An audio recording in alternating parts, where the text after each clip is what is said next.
Hi, my name is Andrew Casper, And I'm Austin Rowland. and today we are going to be talking about should you retire early and then work part time in order for your retirement plan to work. So, Austin, what what I see this kind of come from is a lot of people are saying rather than working to like 65 or 67 or even 61, 62, 63, they're like, well, what if I retired in my early 50s or mid 50s and then just worked part time into my mid or late 60s. So essentially, what you're saying is rather than working to your early 60s, you are going to retire from your full time position in your early 50s and work into your late 60s. So it's the trade off of either being done at 62, 63, or being done with your full time job, let's say 55, but having to then work part time until 67. And not as a way of having something to do in retirement, but as a way of financially make like that part-time job isn't just to have something to do, it becomes financially necessary.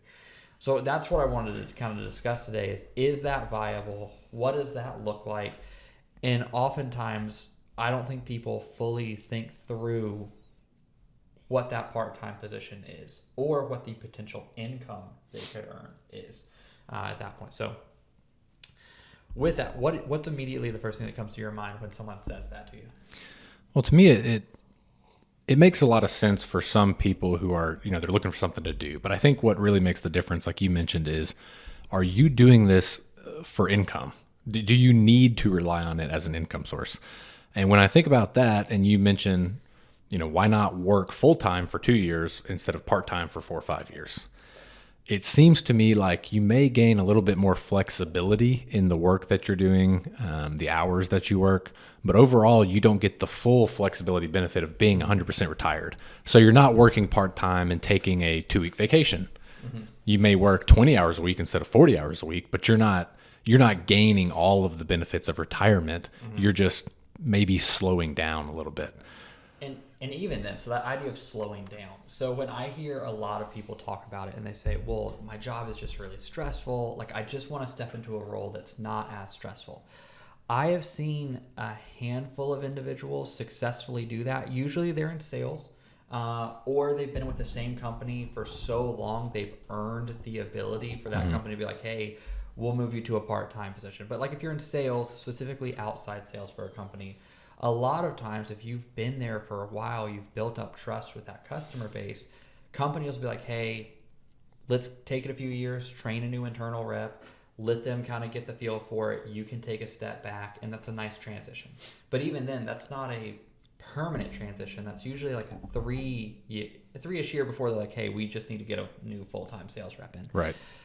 And a lot of times when I try and poke at them, like, all right, well, what job would you do? And like, why would you want to do that? They're like, oh, well, the flexibility would just give me more time.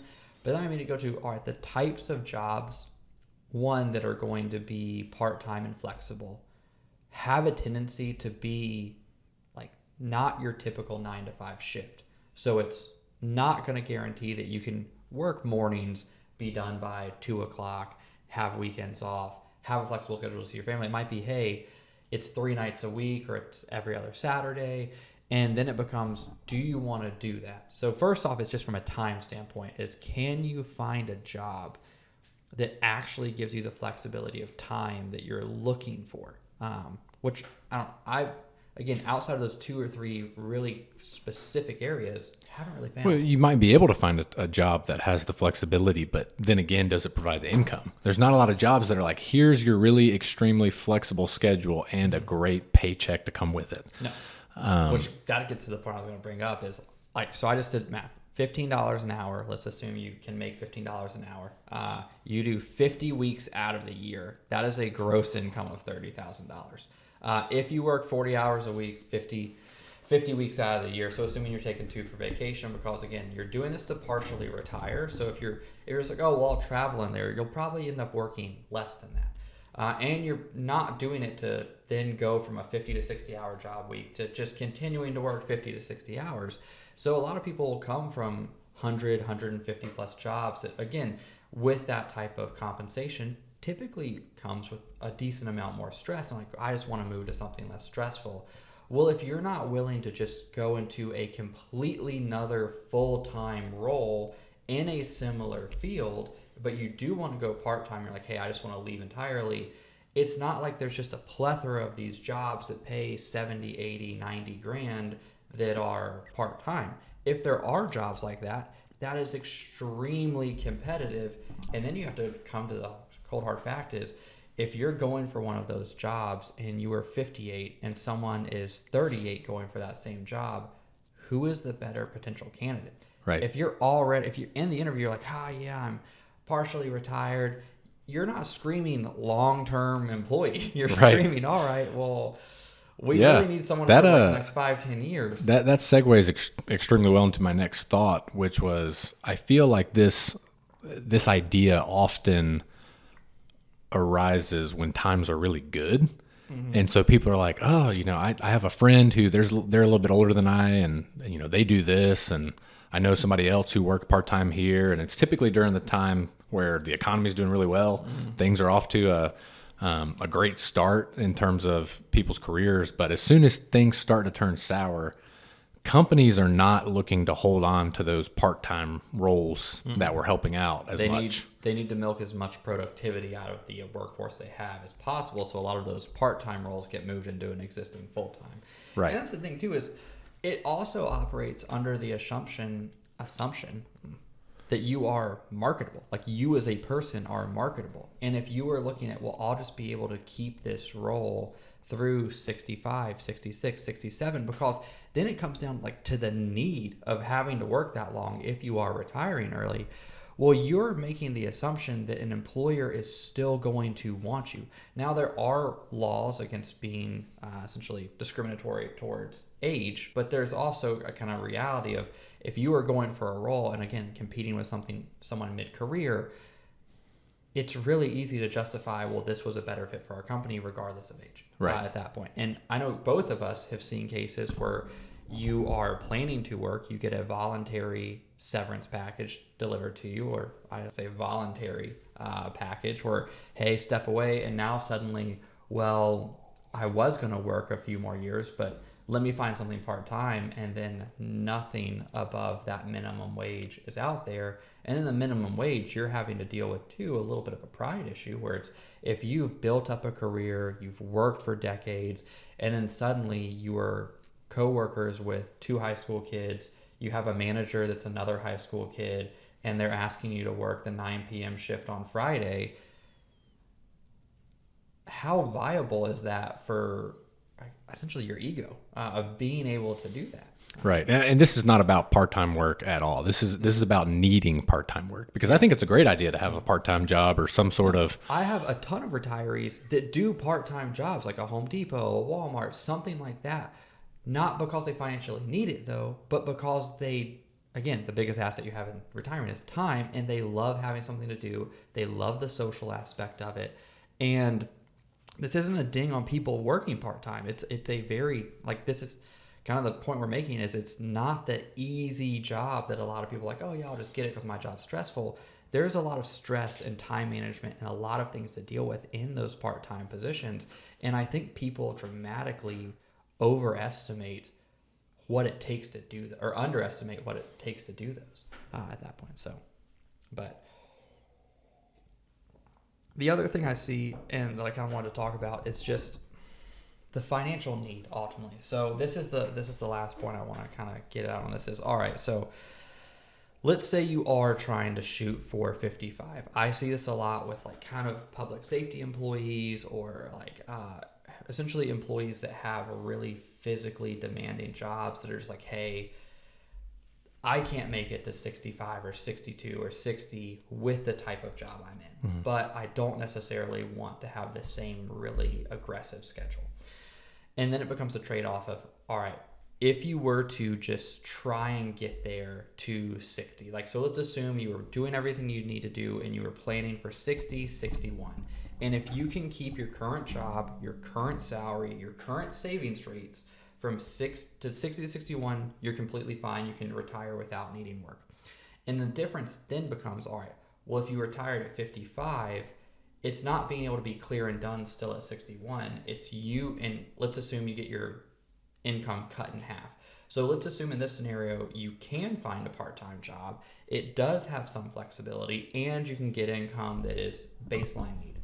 Well, if that's like, if your income was 100 and you're like, oh, well, I can get by at 50. Well, that now goes from, all right, I'm working from 55.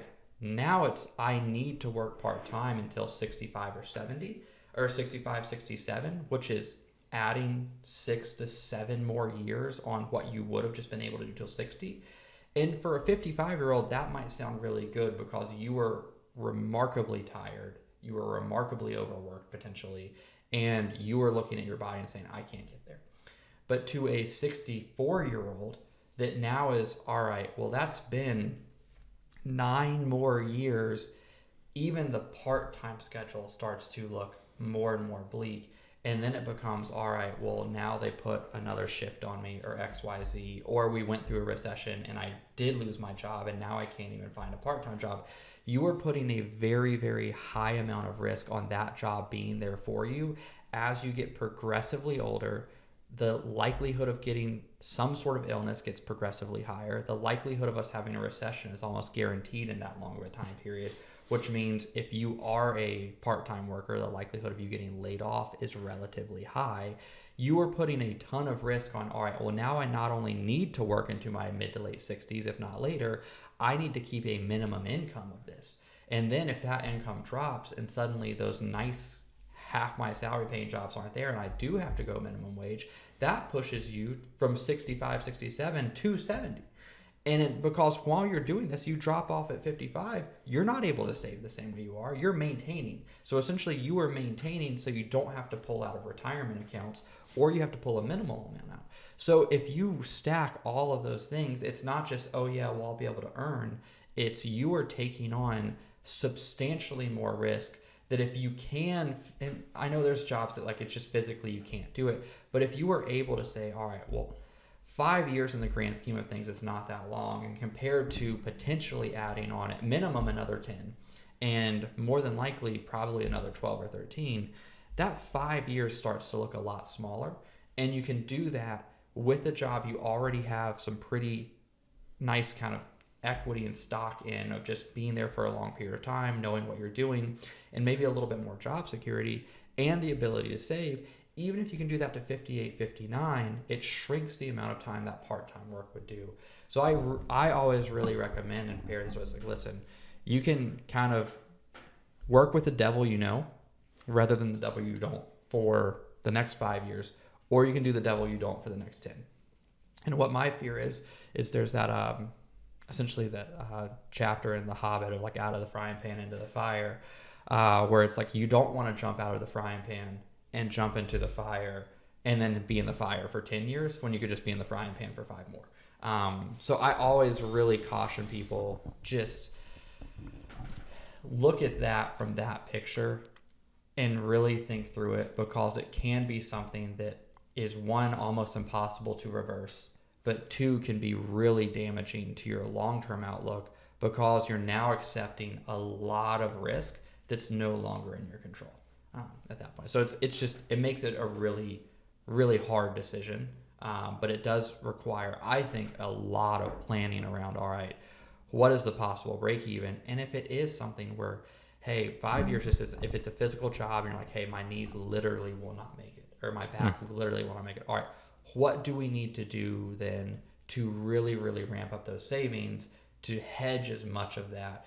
And then if it is your back that's doing, if you go to a part-time job, which we were looking it up, like number one, like employer retirees are going to be like Walmart, Disney, CVS, Home Depot, all jobs that like recently, like you're on your feet all day. Is that even possible? Right. If you do have knee issues, if you do have back issues. So it becomes a whole nother question of, all right, well, what actual part-time job do you have? And then if it's going to be something that's kind of like a Disney's a big employer of retirees. Yeah, if you don't live in Florida or you don't live in California, they're probably not going to be a big employer of retirees in your area. So you also want to look around and say, hey, what's actually a reasonable place for me to work around here? So. Yeah, 100% agree. But Austin, any other comments on that? Other than the physical aspect of you needing to stop working earlier, I think for most people who are just, I'm just tired of this job, I just don't know how much longer I can do it. I think a lot of financial planning is, one, making sure that you're saving appropriately. That's number one. But two, it's almost allowing you the freedom to spend on things that make your pre-retirement life enjoyable, because retirement planning is not about, let me save as much as I can so that I can get to retirement and then I can start enjoying life. That's not the goal. The goal is to try to have a balance of pre-retirement and retirement enjoyment, where you are both, fulfilled and getting to do all the things that you'd like to do before you're 65, ideally. So trying to plan for some of those things maybe helps take the burden off feeling like, I gotta retire at 55 and I don't care if I do something part-time, I just can't do this. Yeah. No, and two, the other thing is, like, if you're not at 55 right now and you're listening to this and you're in your 40s or in your 30s, that's where it becomes, all right, starting to think about savings over and above just a retirement account that has that 59 and a half, I always say, like, paywall essentially. Debate, all right, do I need to start saving something to supplement my income if I do want to do that at 55, so I have access to something, or it makes my life a little bit easier to where I can afford a house cleaner, or I can afford to start paying for the things I don't want to do at that point, essentially, to make that 50s decade easy.